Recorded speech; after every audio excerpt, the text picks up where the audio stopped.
Hi, everybody. Today is Wednesday, so happy Wednesday for everybody. I think it's always hard to know which day are we on after a long weekend. But I'm excited that this week is a shorter week. That's what I love about long weeks, long weekends too. Anyway, my name is Juliet, and this is UX and Tame. And as every week, I bring a new guest, and I try to go as diverse as I can and bring different topics. And I'm loving the one that we're going to talk today because now that I feel like product design is one of those careers that you can pretty much work anywhere in the world. And now, with the options of working remote and working from anywhere, I think knowing what it is to work as a product designer anywhere in the world is great. But for that, we have Angela. So, why don't you bring you in? And I realized that I meant to ask you how to pronounce your name. Do I say it like in Spanish that it will be Angela or it will be like in English Angela? But go ahead. Hi, how are you? I'm good. I'm good. Angela's great. I meant to ask you and I then totally forgot, but thank you so much for that. Why don't you start telling people who you are? So my name's Angela. I uh I currently live in Squamish. I moved to BC in 2018, and I'm a senior product designer, and I work for Copperfield at the moment. Um, what else? I was born in Sri Lanka, I guess, if we're talking about working in different places. I grew up in Australia, where I did my Bachelor of Graphic Design. Um, then, after a couple of years in the industry, I moved to Berlin, where I kept working in design, where I worked for 3 years. And then I moved to Canada, as I said, in 2018. So that kind of brings us up to now. So, yeah.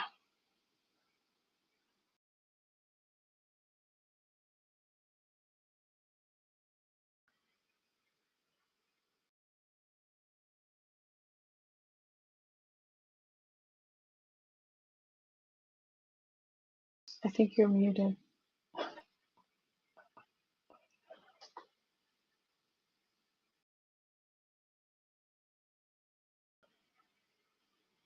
Juliet, I think you're muted.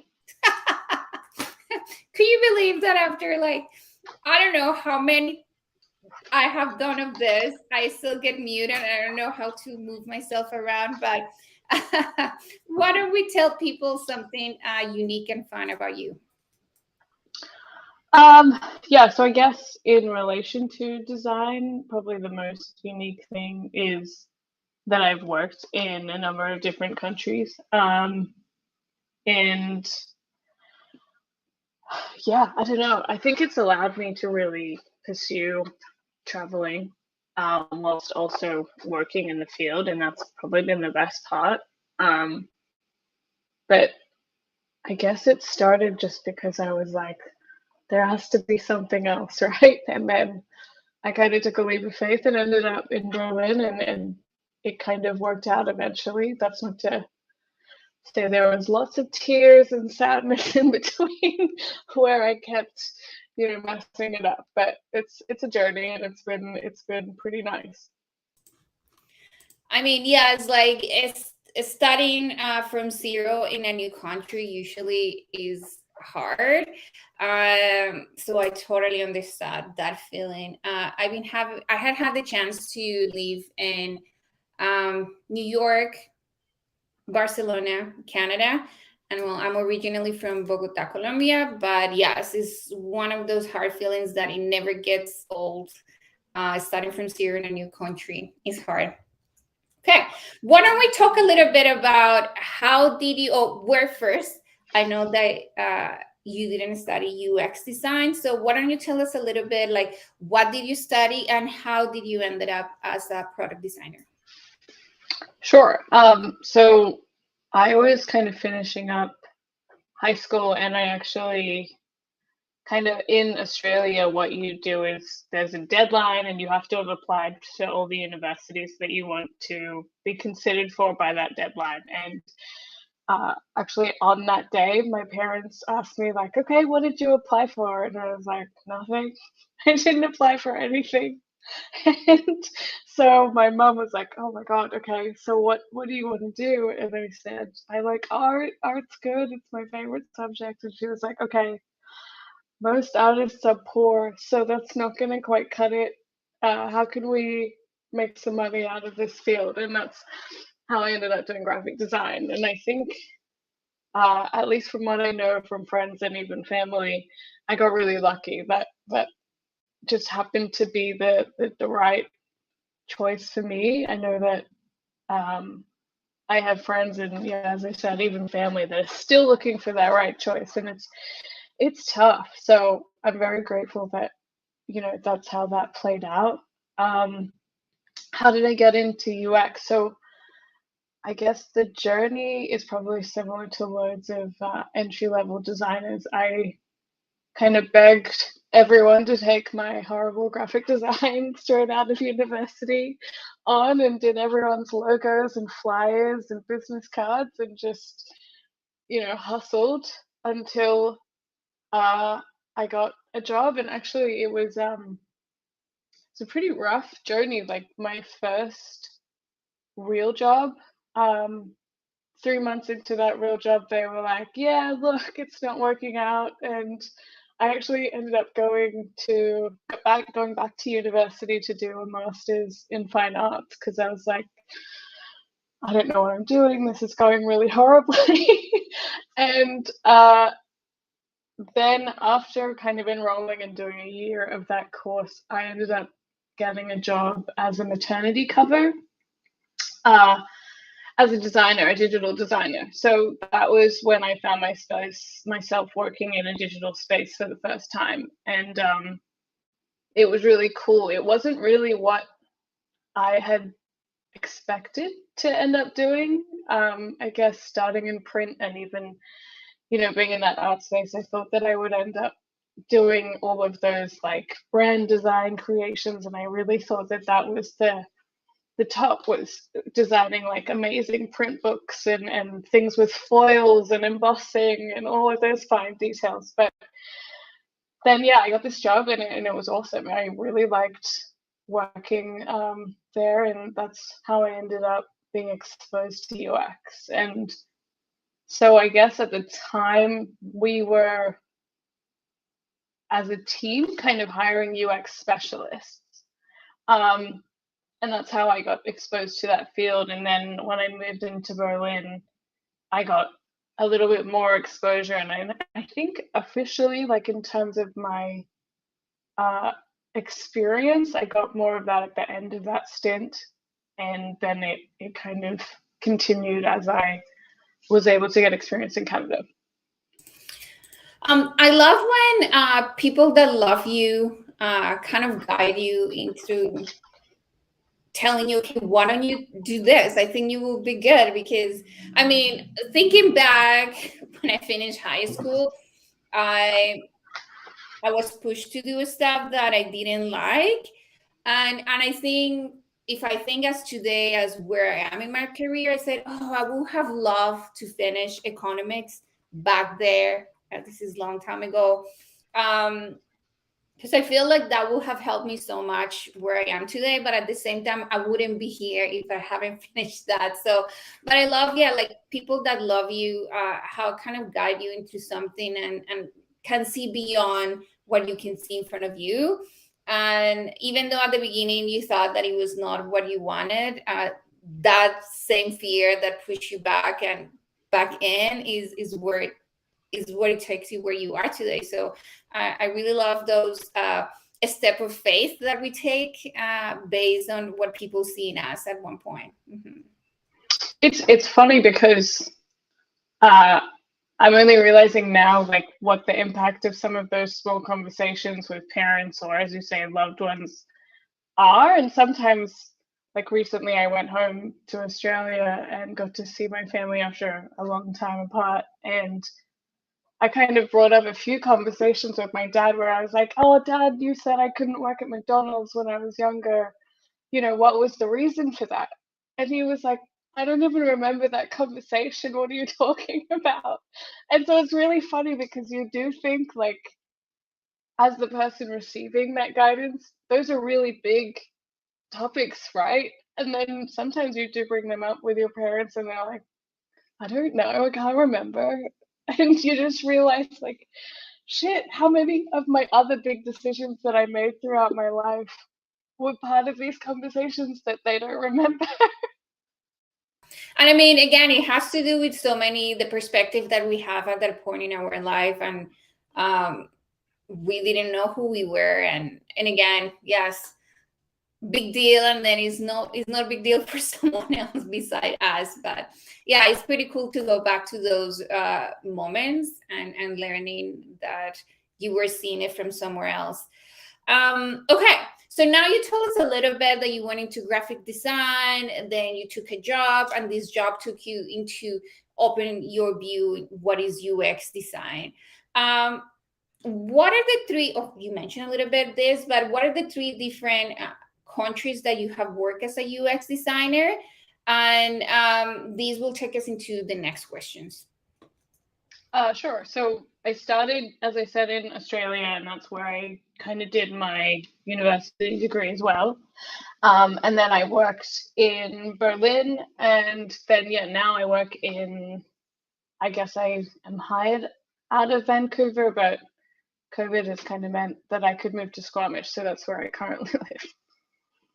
Yeah, and again, that's something that I love about be able to work in remote, because now we have the chance to work from anywhere. Like my head office is in Ottawa, but since day one, I've been working from Vancouver. Sometimes it sucks because I have to wake up really early to go to work at 5 in the morning, but then at 9 in the morning, when everybody lunch break is 9 in the morning for me, and then I finish work at 1 p.m. So that always makes me really happy. Um, yeah, go ahead. Were you going to say Oh, something? I was just gonna say I just worked in Australia, as I just said, like for June and July. Wait, July and Oh, August, yeah. yes. And Okay. it it was a similar experience. So I would start at 6:30. I would get out of bed, and then you would kind of start work at 7. But then yeah, by 2, 3 o'clock, it was just your day was just Yeah. there.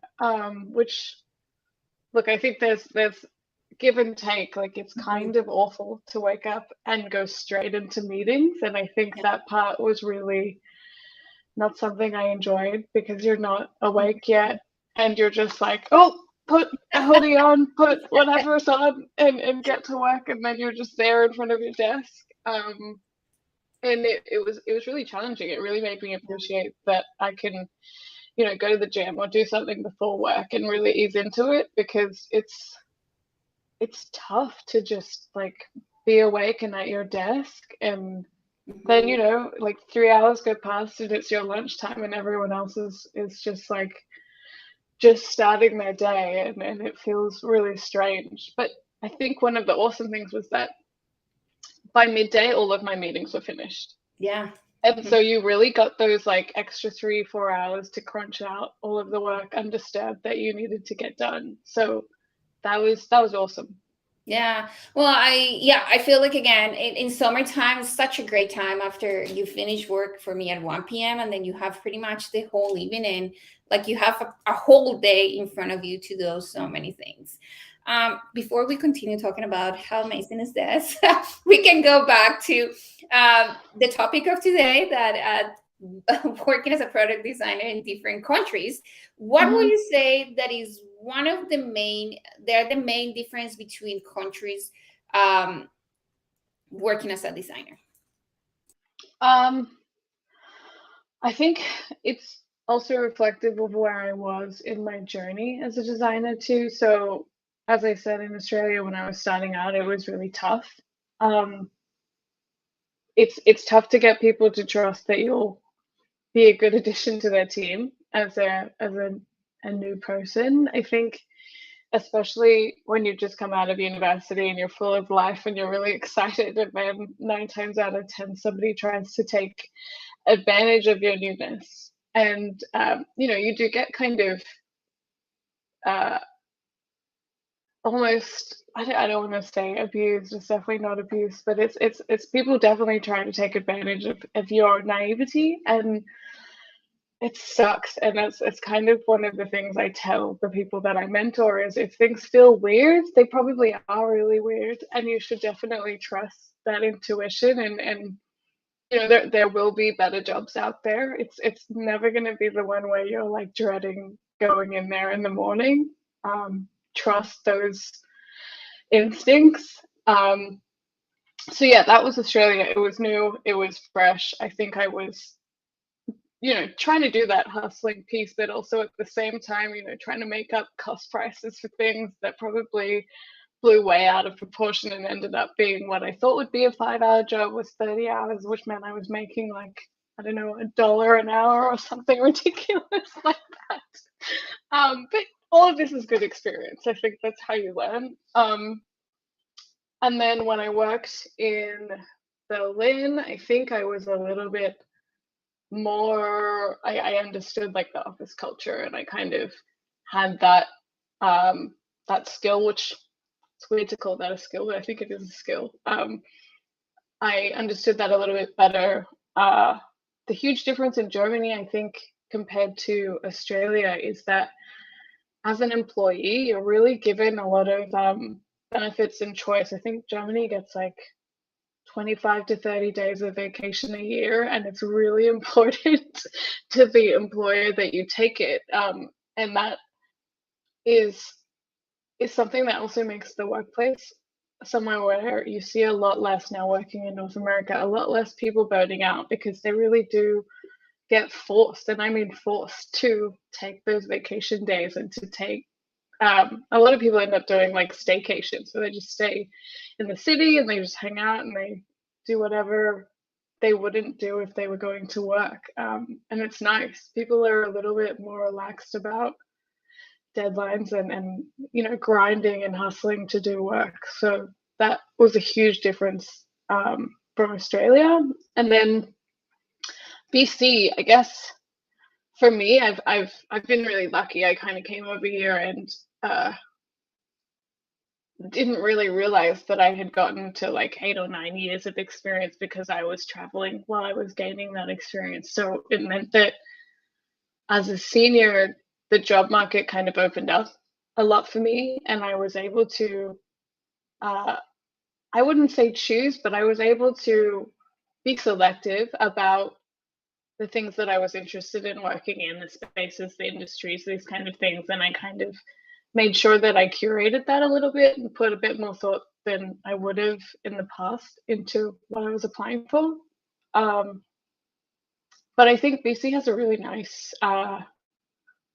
work-life balance. It's been really cool to have people chat to you about, running up mountains to go snowboarding or hiking or whatever it is. Like it seems like a big part that's important to people. And then after COVID, it also, from what I know about what's going on in Australia, probably Sydney more specifically, it's really cool that employers in BC are just kind of like, we don't care where you live, we trust that you can do the work. And that doesn't seem to be the appetite in Sydney. It seems to be very much like, get back behind your desks, do the work. So yeah, I feel very lucky that I'm able to live where I play. It's really cool. And I feel like something that a lot of people is interested is finding the job. And I know that this question is a little bit tough because you were in different stages of your career. But what would you say that are one of the difference between places for finding jobs? So I think in Australia, I think, as I said, yeah, I was a junior, so it was really challenging for me. It was really tough to find the job, and I think my approach was, under the advice of my dad, apply for everything and just deal with it later. just apply and apply and apply and apply, and just, set a goal for yourself, call it 10 jobs a week, whatever it is. Just make sure that you're putting the numbers out there, almost like, good intentions out to the universe. I'm doing the work, and make sure that if nothing else, you send out that X number of jobs every week and you apply. And that was kind of my attitude initially. And then I thought, like, if I do get called into interviews that aren't actually suitable for me, I can use those interviews as like practice runs, because I think job hunting is very much a game of acting. It's you are in the seat and you're there to show people your best version of yourself and really sell what you have in your portfolio. And I've been in a number of interviews where I've just gone, wow, that was really bad. And sometimes you just need the space to do that, call it practice, call it a dry run, whatever you want it to be. Sometimes it's good to have the space and the time to mess one up so that you know what not to do next time. I think one of my job interviews in Canada, I went in with a new haircut and I hated the haircut, but I thought, I'll straighten my hair, it'll look great. And my hair was kind of like doing this horrible triangle thing. And I just, the saying, like, look good, feel good. Like, I didn't look good and it did not feel good. And the interview was horrible too. So, sometimes you need the space to have a big blunder and to mess one up so that you know what not to do next time. Germany, similar thing. I think I had to send out double the amount of applications because I was on the back foot. I didn't speak the language. I was new. I didn't know much about, the appetite for work. It was just, I'm applying for everything. And that served me super well because I ended up getting what I thought I like the best I could, which was kind of like an internship. And I was, 5 years deep doing an internship in product management, just being like, oh God, this is going to be it. I need to pay my rent. And then a week into that role, I actually got a design job from my first allotment of just like sending out loads of applications. So I think that was just lucky. It just worked out in a way where my numbers caught up with me after I actually accepted a job. And then applying in BC, I guess Indeed is the big difference. You have to use that website. That's kind of the main one. And yeah, as I said, I think my experience served me well. I was able to kind of be a bit more selective about where I was applying. Also, I think the weirdest part is landing somewhere and applying for jobs and, having a map out to figure out, like, okay, what's the location of this job? Because I don't know anything about the lay of the land. And so then you figure out like downtown and same in every country, I think, because you don't want to accidentally take a job in like Prince George and you're located in like Vancouver or something like that. So yeah, I think the similarity is definitely that you can do it all online. The huge difference probably over the time where I worked in these different places is that now you get hired through a video chat. That idea of going into the office to meet a team and to interview for it kind of feels really old. It's not necessary. We just hired a co-op who I've never even met in person, but I completely trust that this person can do the job. And I think that that's been a really nice thing, especially for people who are potentially limited by, transport or even ability, like different levels of physical abilities. I think that that's probably a really nice thing that they don't have to commute anymore. What something that it was really surprised for me, and is your starting point in your career, because I feel like when you talk to anyone starting their career, it feels the same.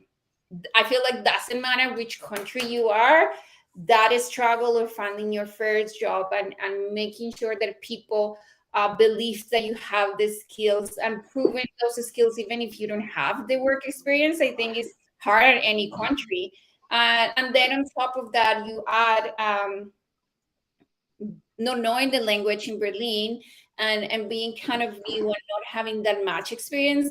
I mean, that immigrant feeling and is the same, doesn't matter where you are. But I think then going back into Canada, then having that experience of the two countries and having more work experience is just change a little bit the horizon of how to find a job and how to communicate. Like now you know how to kind of play the game and what to say and how to apply. So I feel like everything kind of pays out to be where you are today. And I really is like to see go back and kind of see where you were at the beginning and being to then is like, okay, I've been planting this plant for a while and I've been watering and now I can see the fruits. I love that. Yeah. Yeah, it's definitely not as fun to live than to look back on. It's a real struggle, and I think that's one thing that I try and really tell people in mentorship sessions is like stick with it, because everyone else in your shoes is also struggling, and everyone else is going through some kind of you know really tough journey of proving not only to other people but also to themselves that they know what the hell's going on. So it's tough, and I don't think that we speak about that enough. Yeah. I mean, again, just being an immigrant himself is hard. But yeah, if you top up that with finding a job, switching careers is hard. And I think we all pretty much act really well at coming out and being positive and projecting that we love what we're doing. But I think behind the scenes, a lot of us is like, oh my goodness, I feel like I'm quitting. I think I should go back what I was doing before. I was okay. I was doing the money. I knew what I was doing. People knew me. Yeah. So I think all of us are kind of different behind the scene, and we don't show this. But I think mentorship has helped a lot for us to really help people coming in and switching careers and being honest. I think it helps a lot and said, okay, this is going to be, like you're saying, a struggle, but just keep it on. If I feel like something that I repeat with a lot of people that I talk in the mentorship is like, if you had that feeling and believe right before you know about UX design that this is what you wanted to do, is because you got it in you. And I know that for us is to be conscious about, like, of course, there is a lot of to learn and a lot of to challenge ourselves to keep growing on the skill. But if you have that first thought in the beginning that this could be something that you could do, is because it's in you. So just keep digging in, and you will get there at one point and another. At the end of the day, all our stories are so unique to who we are. So we shouldn't be sad, or I don't know, compare our stories to other people in the same shoes as us, because each of us run in our own lines in a way. Yeah, everyone's got their own journey, I think. And sometimes it takes that journey into the other field, whatever it is, and then you can bring that knowledge back in. And I think that's one of the coolest things about people that transition, is I met and even probably mentored a designer who was a doctor, and I was like, what are you doing? Because it feels like, wow, why would you leave that field to come into ours? But I think you can make such a huge impact by bringing the knowledge of that field into ours, and allowing it to impact apps or technology. And I think that's the space we're in, where all of the insight from the people that transition into this field, it makes each and every one of us able to access an even better way of designing, and even better way of helping other people to achieve whatever it is they're looking for. And I guess that's the really cool part about it. Yeah, no, love that. And I think that's what got me more excited. I think as I work in design, is like I love the diversity, and I think this is what is bringing the strength and the growth into the field, is how diverse everybody's coming into it. But something that I would like to know is about the culture. Do you think that the culture in each country is the one that it makes it unique, or is more about the company? I think culture is kind of twofold. There's the country's culture, and then there's the company's culture. And I think you can kind of see that in different ways. I think the European culture and attitude to work is a lot more relaxed than maybe the North American. It obviously that is industry specific. I don't doubt that there's people working, towards pretty heavy deadlines in Europe. I'm sure of it. But I think culturally, it seems like a lot more laid back approach to work. Um, People are very aware of the fact that they're not saving lives. I think a creative director even said that to me once after half of my team got let go in a restructure. He was like, "We don't save lives. We just design. Nothing's gonna fall apart. We're all fine."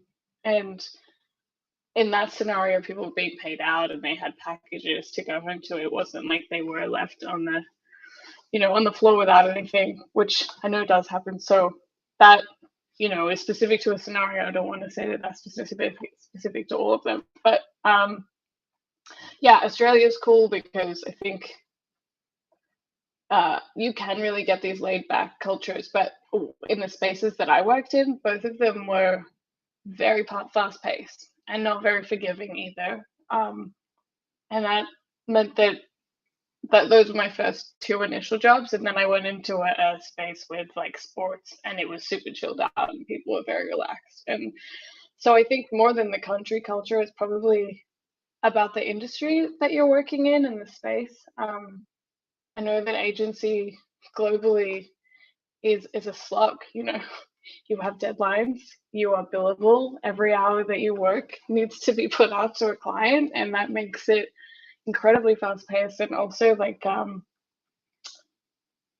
someone has to be responsible for when things don't go right, and that's a lot of pressure, I think, and it depends on the person that you are and if that speaks to you. So yeah, I think what I've learned as a designer is that enterprise suits me.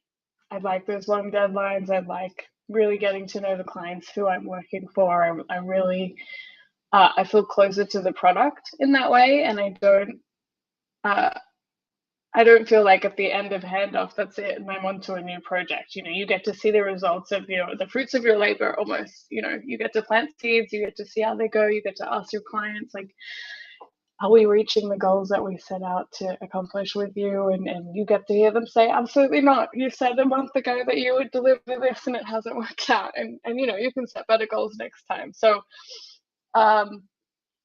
yeah, I guess that's a long-winded way of saying I think more than the country's culture, it's probably more about the company culture, because that's what's going to affect your day-to-day life. You can go surf in Australia if you want to, and that's a cultural thing too. But you can snowboard in BC, and that's cultural as well. So I don't think the culture of the country is as affecting as the business culture. And I think that's so important to know. And I mean, again, some people maybe love the agency work and how they just work, and they just keep working into different projects all the time. And I feel it's for you at the end of the day to really know yourself and try different things, and go and ask people what is the difference between working in these different environments, and see how do you relate with it at the end of the day. Um, I think so also with agency, sorry to no, go ahead. okay. The thing that I found in that space is that you always come away with so many projects for your portfolio. And so I think it's a really, really nice tool to in a very small space of time, you can fill a portfolio with like some incredible work. And I think credit where credit's due, that's what agencies are really awesome at doing, is like outputting. And so anytime that I've stepped into that space, I've come away with like incredible projects. And I think that I don't think that's something to discredit. I think it's really awesome. But it, yeah, as you say, it's person to person. It's going to be something where you might thrive in that field or you might not, and you have to try it out to find out for sure. Yes. Well, now that you say that, I've been working on my job for almost like more than a year and a half, and I just have one project. So Right. it's one of those things that I know inside out what we're doing, and because in my project we are like horizontal, so like I need to know about absolutely every line of business, but then that leaves me limited to just have one project during the last pretty much year and a half that I have. So that's a great point. So I know that again. Oh, go ahead. Oh, you have. I was also going to say, I assume that project is under NDA too, right? So you have to like block it and no one can see it in your portfolio, which is a problem in itself, especially when, you know, recruiters are looking at things and they just see this blank wall. And so I think that will continue to be a problem that we have to find creative ways to solve. But it's tricky too, because, you know, oftentimes you forget to capture where the product was at when you started. And so you're like, I've improved this so much, but I can't show you. Yeah, exactly. And I mean, you got the chance. You were part of our discovery part in our project, and I would say that we are done with our first MVP and we are moving into our second MVP. But I don't know when the first one is going to go live. So it's one of those Right.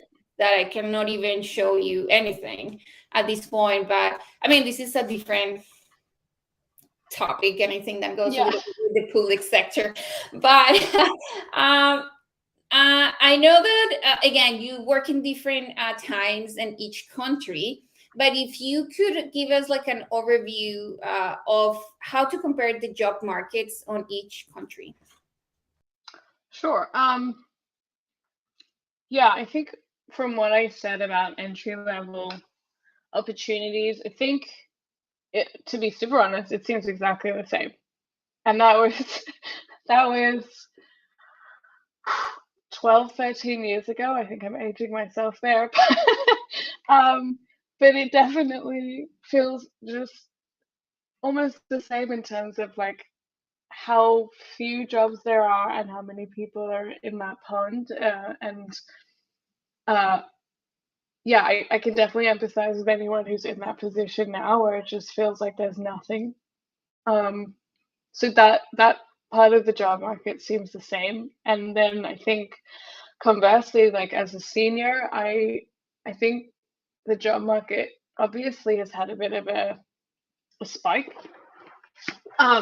in terms of we don't seem to be nurturing people who are juniors. And so what ends up happening, I think, now that I'm on the other side of it, is that a lot of people end up giving up super early and they don't keep swimming and get pulled up into those higher level positions. And that could be a number of things, right? It could be that they didn't get nurtured, or that they got another opportunity that pulled them in another direction. And it could also be just that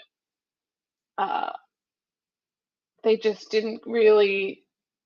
It can also be that it's the wrong field for that person too. I don't mean to say that anyone who leaves just didn't try hard enough. I don't think that's true in any way. I think everyone gets the opportunities that they get and they do what they will with those opportunities. And sometimes life calls you in other directions, and that's fine. But I do think if a lot more of those juniors, and I think mentorship, I really wish that I had this when I was starting out, because it definitely was yeah, a challenging time where you were just like, is it me? Am I a horrible designer? How can somebody just tell me that I'm not horrible? And you don't get that love, and I think it's awesome that we've created that space. So I think my assessment of it without being in the weeds is that it's probably very similar. I think regardless of where you are, it's going to be a slog to get someone to trust that you'll be a good entry level person, and then you move into mid, and it almost feels like, when will someone let me be a senior? I think that that's a global experience regardless of where you are. I had a head of a team send out a spreadsheet to the whole team of 30 designers that told them all that they were junior designers. And we were all just like, what? We're not juniors? And, maybe some people were, but I think that kind of like sizing up attitude is very prevalent in the design industry. And it's tough to know where you stand aside from your employer, right? It's really tough to be like, okay, well, my paycheck says that I'm a junior, so I must be a junior. When do I get to be a mid?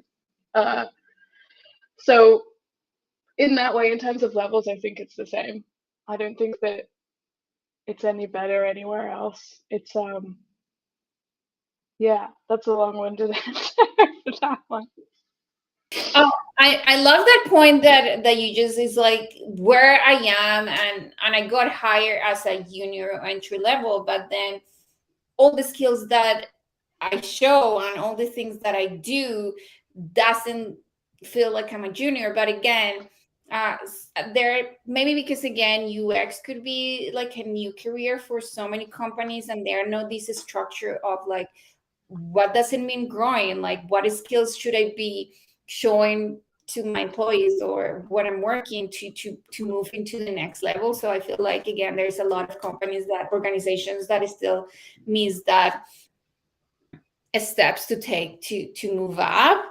And is there any chance to move up, or is just easier to call you junior designer so we don't have to pay you more and we don't have to do anything else from you? So I feel like again, and we're going back to the beginning. If you feel like something is not right and you feel it in the gut, I mean, I remember someone that I was talking in ADP list, and she was telling me about her job, how bad it is and how horrible everybody was. And she's like, she honestly thought that every job was like this. Like, and it's like, yeah, I think in the time that you start talking to people and realizing that there are spaces that really value who you are and they want you to grow and learn, then you start thinking, okay, yes, I should have believed my God and follow what's something different. But I think this is a great point for if you could give 3 tips to land a job regardless of where you're applying, what be those 3 tips? So I think this is going to depend on your level of experience, but I think it's a numbers game. If you're starting out, just apply, because if you don't apply, you don't get, right? So, you can always say no later. And I know that sometimes the biggest part of that application is the portfolio, and we get really hung up on like, oh, it's not good enough. And I don't think there's anyone who's like, you know what's awesome? Doing my portfolio. No, everyone hates it. It's horrible. And it's always horrible, because I think when you have a job, it's the last thing you're thinking about, right? It's like interview skills. You're not brushing up on your interview skills when you have a job. So I don't know. I think apply and deal with it later, and then that's for future you to deal with. Present you is applying for jobs. Number 2, I think if you're transitioning and you're in an entry level space, I think one of the most common pieces of advice that I give to people is really lean in on the previous experience you had. So if you were making coffee and you were a server, lean into those like food related hospitality type jobs, because you already have the empathy for those industries. If you used to work in finance, look into design fintech jobs. There's always a way for you. I mean, if you hate that field, fair enough. Maybe stay away from it. You don't want to be miserable. But I think a lot of people transition and they think I can't be anywhere near that.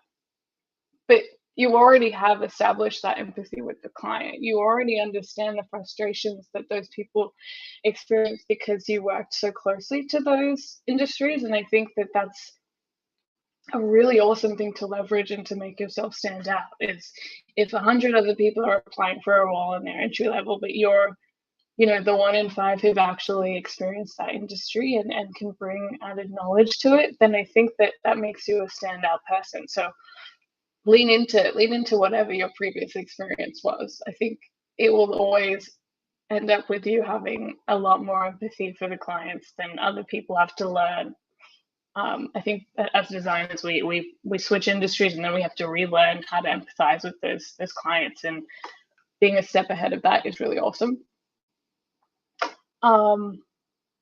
3, I think we all kind of know this one, but unfortunately, like networking. And I say unfortunately because when you don't have these connections, it feels like, where do you start, right? And that's tough, because meeting people can also be something that seems really scary. But I think both Julieth and I met in a Slack channel. So, and that was a design Slack channel. So I think that those relationships really do propel you forward. And it might not be in a job space. It might be that you just get mentored by somebody and then a job opens up and you're the first person that goes like, oh, actually, do you think I'd be able to fit that role? And that's a cool space to be in. So, even the idea of, if you see a role posted and you think, oh, I'm one person in between linking with this person on LinkedIn, do it. Send them a message. Be like, hey, I'd love to chat to you about this role, rather than a cold application. These things make a difference. Now, especially being exposed to the hiring side of things, it's tough as a person to forget that you've met someone in person. It's really tough to be like, oh, the person I met on this video call, or the person who's applied. Experience plays into that for sure. I'm not saying that takes away if someone's more suited to a job, but it definitely helps. And then you're in that person's head for other jobs too, right? So yeah, form relationships, keep speaking to people, talk to people who are in the space, even if it's just like industry adjacent, like just keep talking to people about jobs. I think that's my number 3. No, And also that helps because if they live in your locality, you can go for a drink, which is nice. love that. Yes. No, and I think like all of these is about what opportunities are you taking that they're for you to take. Like if you start the 9 to apply for a job, you're not going to get it. And that's simple. And I think it's for you to give that opportunity of going forward. And I love the opportunities that if you have the chance to go for interviews, these are free opportunities for you to practice and get better at this. Like you don't want to get to that job that you really like and you haven't had the chance to talk to anyone and practice how you show up those skills. And these free interviews are great. Networking, meeting people is going to give you the chance of just being better at what you need to. So I love this. I don't know if you have anything else to add, but I know that we have mentioned a couple of times that we do mentorships, and I feel like if you are looking for it, ADP List is there to take over if you want to. But I don't know if you want to finish with something else. No, yeah, I think I really appreciate the opportunity to be on your podcast. Is really cool, and the opportunity to kind of share my experience. I think hopefully if you're in the space that you want to chat, like definitely book a session. I'm in ADP List, and also like if you're in the space that you're struggling to find a role, like stay with it, it'll come. And really, like, I think one thing I learned is don't neglect the weird, short-term cover roles. I got one of the biggest roles that I had in my early experience because I applied to a maternity cover.